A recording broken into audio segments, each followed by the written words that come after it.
Hey everyone, welcome to a new Shonen Jump Impressions video. This is the series where I take a look of course, everything currently running in Chainsaw Man, everyone. That was kind of ominous.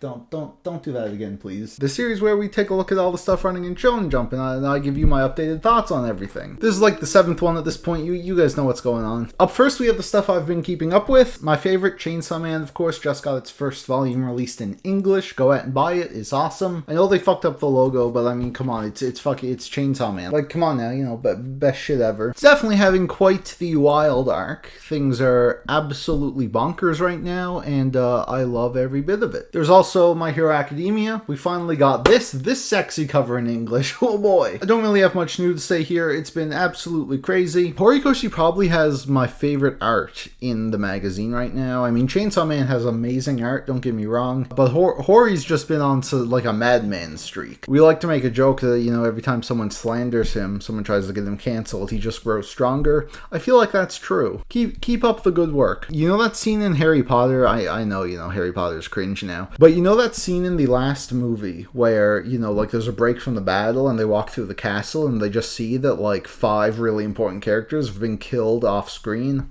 I feel like that's how this arc is gonna end. Speaking of Harry Potter, Mashal continues to be really fun. Looks like we're at the end now of the Philosopher's Stone arc, so I can't wait to see where they go next. Some of these pages are so cool, man. I just really love Mashal. As for the other series, I do have a few updates on things that I'm not caught up with. First up, you have One Piece. One Piece is very quickly approaching, well, I shouldn't say quickly, because, you know, it's One Piece, but it is approaching its 1000th chapter.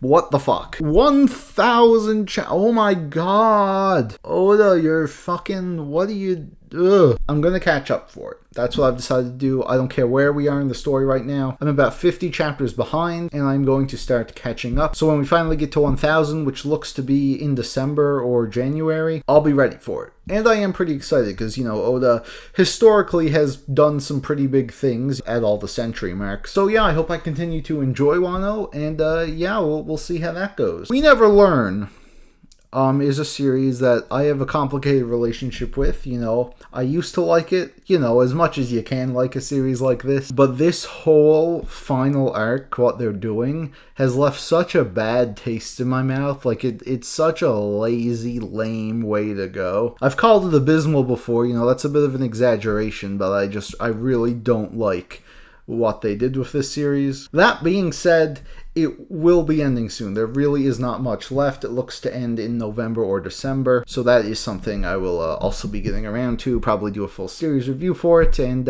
yeah, probably won't be positive though, so get ready for that. Dr. Stone, still on hold. I don't know what's going on in the story right now. I haven't heard anything about it, but whenever this arc ends, whatever they're getting on with right now is probably when I'll catch up. Jiu Jitsu Kaisen. Okay, so this is a weird one. In the first one of these videos I made, I talked about Jiu Jitsu Kaisen, how I read the first 2 chapters and dropped it, because I didn't really like it at all. And you know, a lot of people naturally called me a fucking idiot. But since then, in the past few weeks, the anime has begun, and I decided to check it out again, having forgot almost everything about those 2 chapters that I read. And I have to say, wow, maybe I was a fucking idiot. Because the first 2 episodes of this series were really, really good. I like pretty much everything about them.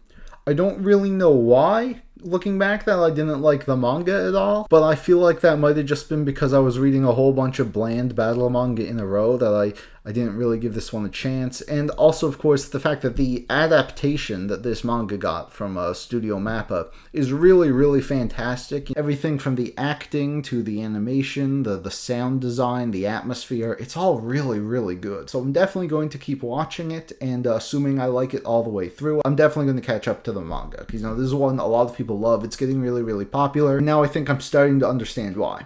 So yeah, you can look forward to that. Ayakashi Triangle is a huge hit. Fuck. This isn't surprising at all. I mean, this is a veteran mangaka who is known for his ecchi shit, and now he's back with some more ecchi shit. With Yuna gone, this is really like the only super ecchi thing. We Never Learn kind of like straddles the line, but it hasn't gone, you know, like full ecchi. So, you know, this is one all the perverts want to read, so it's here to stay. Now, only 2 series have ended this time around. We, of course, have Time Paradox Ghostwriter, which got a very early and merciless cancellation. I feel kind of bad because based on the first chapter, this series had what I thought to be tremendous potential, with a really fascinating and original premise and great art to boot. But after a few chapters, it became clear that it wasn't very good. That, along with a controversy where a lot of Japanese readers didn't like the fact that the main character was a plagiarist at all. Plagiarism, I mean, it's very frowned upon pretty much everywhere, but I would guess especially in Japanese culture. So the fact that all of a sudden you had to root for one, it's like, bro. I mean, to be fair, he didn't think he was plagiarizing at first, but, you know, after he found out he was, he keeps it a secret. That's a big no-no. I was still, like, interested enough in the story to keep reading the whole thing right up to where it ended. And like most series that got axed, you know, the ending was absolutely horrendous. Like, really, really shit. Which, you know, of course, I don't blame the writer for, because they were forced to wrap it up. But, you know, still, it was pretty rough. I do feel quite bad for these guys. I really hope they get another chance, because, you know, they do have some good ideas, and the artist is really, really capable. But yeah, they kind of missed the mark on this one. Kind of ironic, given about how it, you know, started off with this guy not being able to get any manga of his to last in Shonen Jump, but you know, that's the way it goes. Then you have Burn the Witch. TJ Kubo's return. In the last one of these I made, I expressed confusion. I didn't really understand the point of Burn the Witch, because it was only coming back for 4 chapters, and I'm like, what can you do in 4 chapters, man? Turns out, not much. This series came and went, and it felt like nothing. I've pretty much already forgotten most of what happened. It's just a very quick, simple conflict that really didn't leave much of an impact on me at all. The characters were okay. Kubo's art, of course, was really good, but, you know, that was probably the highest praise I have for it. Like, nothing about it was bad, but again, it just felt like nothing, basically. But they had one final Kubo troll for us, because this is, in fact, not the end. It is not just this short 4-chapter miniseries. Burn the Witch will be returning, because it is a seasonal manga. This is something I don't know if Shonen Jump has ever done, but basically, Kubo wrote 4 chapters, then he's going to take a break, and then what they're calling Burn the Witch Season 2 will begin at another date, and presumably that's going to be another miniseries. This still doesn't really fix Season 1, though, because I still thought, you know, it felt really like rushed just getting us in there. Here's a shitload of characters, here's stuff happening. If they're really going to continue this, I really felt like they could have spent more time fleshing things out a bit. Because now, you know, when, like, we get Season 2, and presumably, like, more seasons that might come later, this first volume just feels really rushed and mixed, and I don't really have much else to say about it. The whole thing got animated into a film. I don't know if that's any... I mean, I've heard great things about this studio, and apparently the animation is really good. But if they follow the same manga, I don't really know how interesting that could really be. This is actually a really smart strategy, I think, for Kubo, because, you know, with Bleach, the problem near the end was that he got, like, super burnt out on it, and then eventually he just decided he wanted to stop, and it was a huge disaster. And then, of course, you have the instance of Kishimoto coming back with Samurai 8 and it bombing horribly. With this seasonal strategy for Burn the Witch, you can make it so if it starts to bomb, which it didn't, by the way, Volume 1 ended up selling really well, but if it did start to bomb, you know, you could wrap it up without it feeling completely awful. And then, also, if Kubo ever wants to call it quits, well, that's fine. He's only writing like 4 chapters at a time. If he ever feels burnt out on manga, he can just, you know, write the 4 chapters, then take a break. And then maybe he'll feel like he wants to come back and do some later. Not a bad strategy at all. I just wish, you know, the manga was a bit more interesting, but maybe in future seasons, that could happen. With them being so short, I see no reason why I wouldn't check them out. So yeah, you know, not the worst thing you've ever done, Kubo. Keep it up, I guess. We also got the Axe Watch, okay? New segment. These are the series that I fully expect to be cancelled, or am completely shocked that they haven't been. A Gravity Boys is still going. What the fuck? It's selling so poorly. Get out of here. You're done for, kiddo. And now it seems like Mori King is going to follow in its footsteps. They seem to go easier on gag manga. That's the trend I've noticed these past few years. Stuff like A Gravity Boys, Mitama Security, they sell way less than other series that get cancelled earlier. But it's just that I think gag manga, you never expect them to sell as well as action manga anyway, so that's why I think they go easier on them. But, you know, if you're still pulling 4-digit numbers, they're Yeah, your ass is grass, man. Again, I like to stress that, you know, I never wish failure upon mangaka, and I do hope that they get new chances in the future. Because, of course, some of the best manga we've gotten out of Shonen Jump has come from, you know, artists who have failed in the past. Because, you know, a nice learning experience. Anyway, let's talk about the Fresh Blood. Our Blood Oath. It's about two brothers in a van. Then a meteorite hits, and they have to run as fast as they can away from giant cat monsters. Everything's falling over today. Holy shit. This is a very, very, extremely okay manga. It's so okay that I'm like, I don't really know what to talk about here. It's about this vampire and his fake brother, and his brother got to protect him, and they had to fight evil vampires, and then there's this guy they have to save, and then it's okay. Like, it's fine. Nothing about this stood out to me as exceptional or creative or great, but nothing stood out to me as bad either. It's very hard to predict the future of a series that I feel this way about, but I just don't know what to say. Maybe it'll take off. Maybe it'll get canceled after 15 chapters. When I heard that we're getting a vampire series, I was kind of excited because I do love vampire stories when they're, you know, good. But unfortunately, this doesn't really seem like one I'll be able to get into. But, you know, fingers crossed. Maybe it'll get better. Maybe it'll stick around. Here's hoping for the best. Phantom Seer. Wow. Holy shit. We've actually done it. We've actually done it. We have finally gotten a Bleach ripoff that's actually good.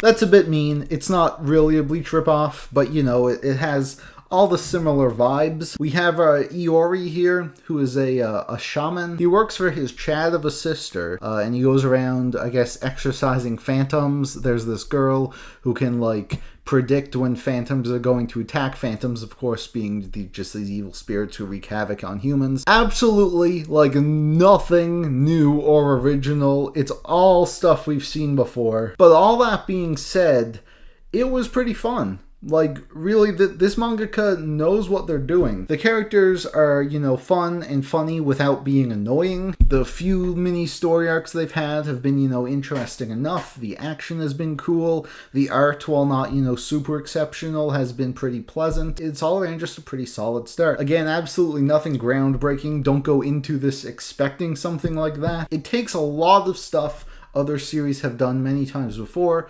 but it does a pretty good job with what it has. And I do hope this one sticks around and can evolve into something a lot more creative and original. I think it does have a good chance, but, you know, we'll have to see. Overall, yeah, I was just pretty happy and pleasantly surprised with this one. But, of course, to end off, we have the absolute Giga Chad manga. Oh, this one came out of absolutely nowhere, and it blew me the fuck away. High School Family, baby. Holy fucking shit. Who the fuck came up with this absolutely genius idea? What the fuck's this guy's name? Hold up. Ryo Nakama. His name is Nakama? That is such a wonderful name for a wonderful person who made a wonderful manga. So, you have this kid, okay? And you might want to pause the video if you're laughing too hard. This kid is starting his first day of high school, but then he discovers that so is his father. Okay, his father is going to the same high school as him. But it's not just that, okay? It's not just that. Then he finds out that his younger sister is also going to the same high school as him. So is their cat. And also his mom is going too. The entire fucking family is going to the same high school. Not only that, they're placed in the same class. Bro, you can't make this shit up. This is from the mind of like a super high IQ intellectual. And I've said this on the podcast before, but it really is the funniest shit I've ever read. I'm lying. This one is not terrible. Again, it's not by any means the worst thing I've read from this magazine. Not even the worst gag manga. In fact, it even made me chuckle a few times here or there just because of how absurd it is. But after a few chapters, I already find myself getting quite bored of the gimmick. I don't really know how far they can even stretch this concept. It's just so weird. This is like a one-shot concept, you know. It's something that can be funny like for a second and then it quickly wears off. I don't really see this one lasting, but you never know. Also, the design of the father is really unsettling. Like, I see this shit in my nightmares, man. So yeah, don't have much else to say on High School Family. Of course, I wish it the best. You know, maybe it could completely turn around and end up being, you know, one of the most acclaimed gag manga of the 21st century. But I kind of doubt that to end up being the case. But yeah, check it out if you want. Maybe it'll strike a chord with you. So there you go. Those are my thoughts on all the new shit going on. You can leave your thoughts on it in the comments below. Thank you all so much for watching, and I will see you all in the next video.